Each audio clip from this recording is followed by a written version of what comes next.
Bonjour à tous, c'est Séverine. Bienvenue sur le Happy Aspie Talk. C'est Happy Aspie Mom. Aujourd'hui, on va parler d'un sujet très important qui concerne les enfants qui ont un TDAH et un TOP. Je vais vous expliquer pourquoi il est fondamental d'être strict avec eux.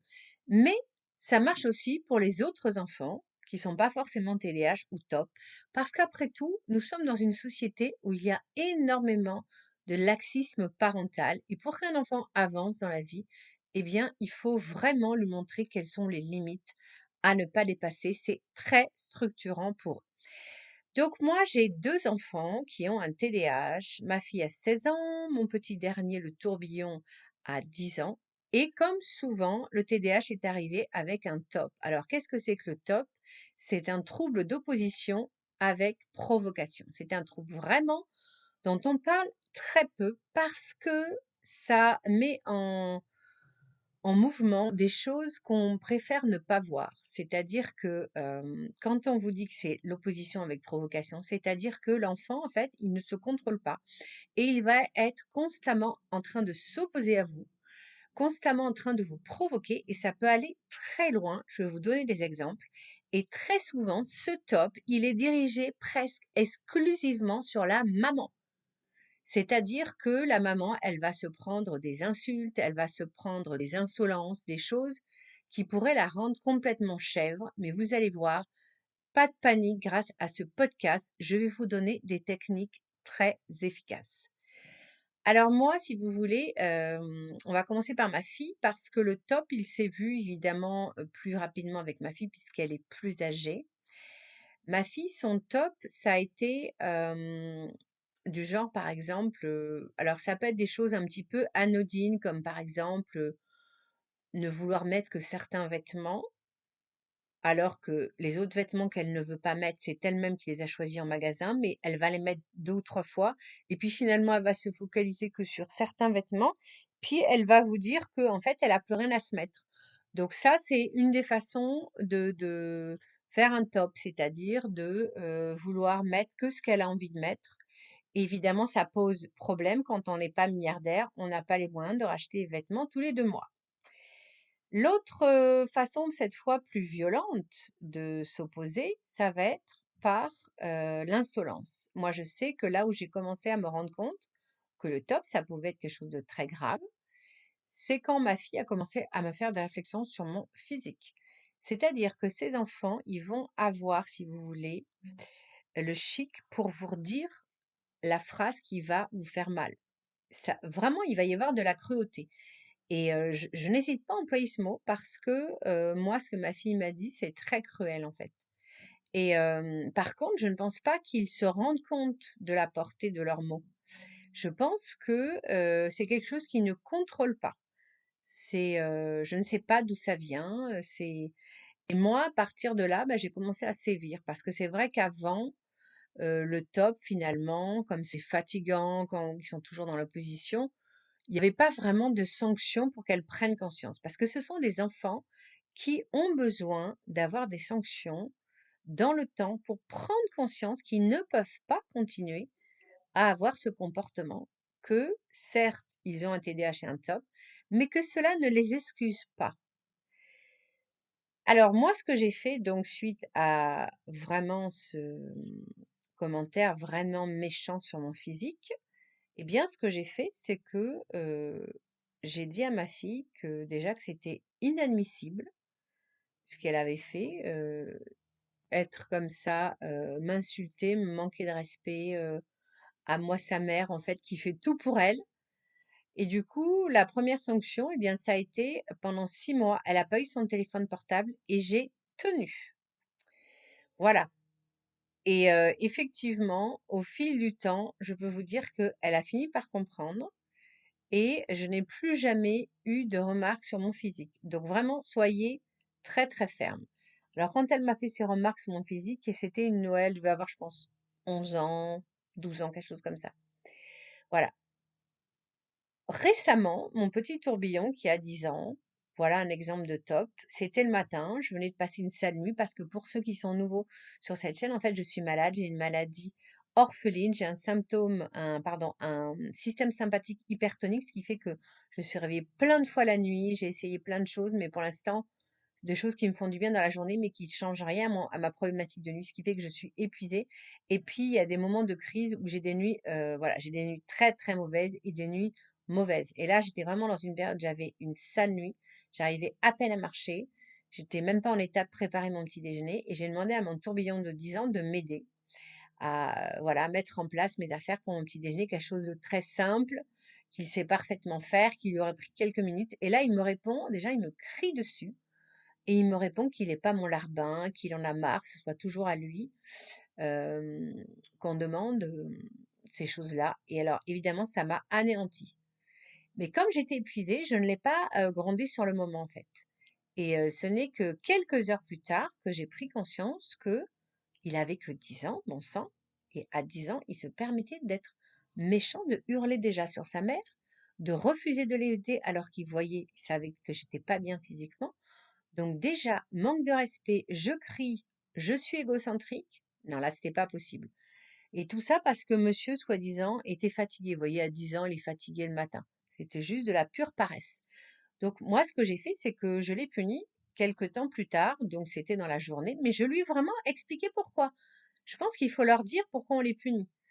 Et je lui ai dit que son comportement était inadmissible, donc ça a été suppression d'écran. Et il voulait regarder la télé, bah, il n'a pas eu de télé. Il voulait aller sur son jeu, il n'a pas été sur son jeu. Voilà. Autre chose aussi que je fais avec mon fils, il a tendance ces derniers temps, chaque fois qu'on le reprend, à se mettre à crier ou simplement parfois on lui pose une question: «Est-ce que tu as fait ceci?» Il se met à crier et là, la dernière fois, bah, je l'ai envoyé dans sa chambre. J'ai dit: «Tu vas dans ta chambre» et je veux plus que ça se reproduise. Donc ça, pour l'instant, le problème n'est pas géré pour l'instant parce qu'il crie encore trop souvent, mais c'est quelque chose, voilà, qui se travaille, qui se met en place. Donc il y a des solutions, vous voyez, à mettre en place et c'est vraiment important de les mettre. Pourquoi?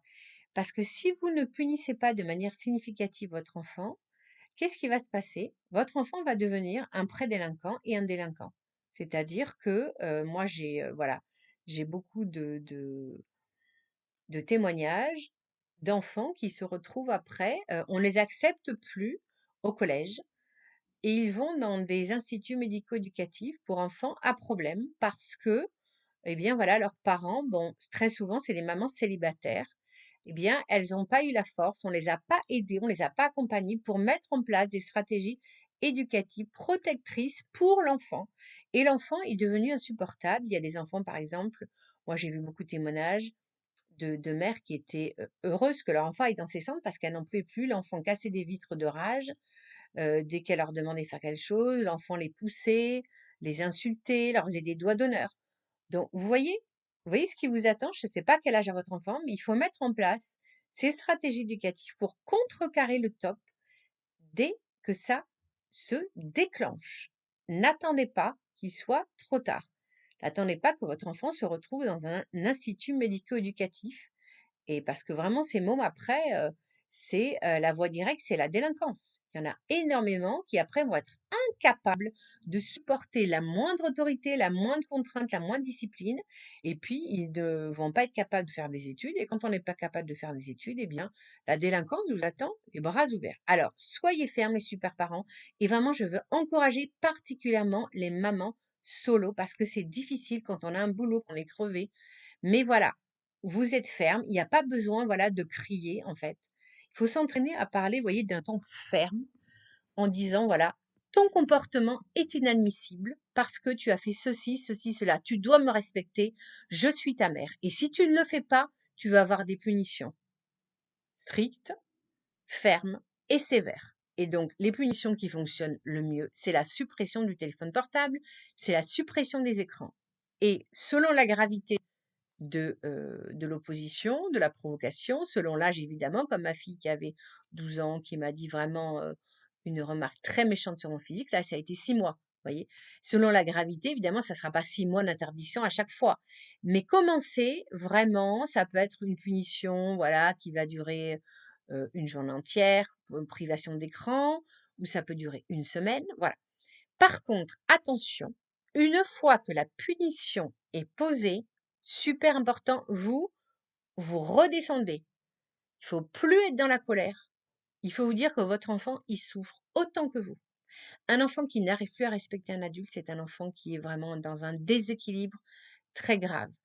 Car un enfant, il a besoin de faire confiance aux adultes, vous comprenez? Et si l'enfant ne respecte pas l'adulte, il se sent mal. Donc, vraiment, c'est le meilleur service que vous rendez à votre enfant de lui avoir posé cette punition.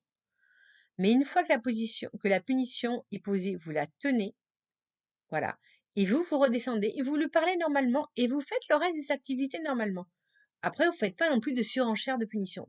Voilà, vous laissez redescendre la colère, vous laissez partir la blessure en vous disant que votre enfant ne fait pas exprès, même s'il s'en prend à nous particulièrement les mamans, eh bien dites-vous que c'est son top, ce n'est pas de sa faute, il ne fait pas exprès. Alors je vous invite vraiment pour tenir sur le plan émotionnel à vous mettre à la méditation de pleine conscience. Moi, je fais la méditation de Christophe André. Commencez par la méditation sur le souffle, la respiration que vous trouverez gratuitement sur YouTube et faites ça tous les jours. Ça va vous aider vraiment à prendre du recul.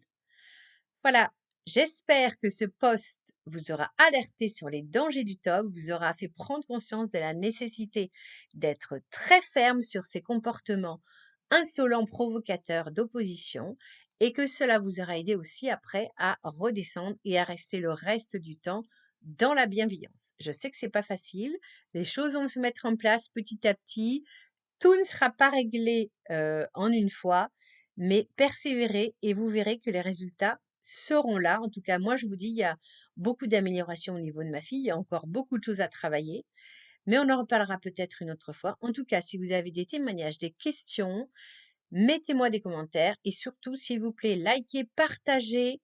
Même à la limite, si vous n'avez pas d'autres parents qui ont des enfants TDAH ou TOP, ce n'est pas grave. Ils peuvent être concernés aussi par l'insolence et la provocation. Le TOP, ce n'est pas que avec le TDAH. Donc, pensez à partager autour de vous. C'est vraiment un problème de santé publique. Merci les super parents. On se retrouve la semaine prochaine pour un nouveau podcast utile, constructif et positif. À bientôt. Ciao.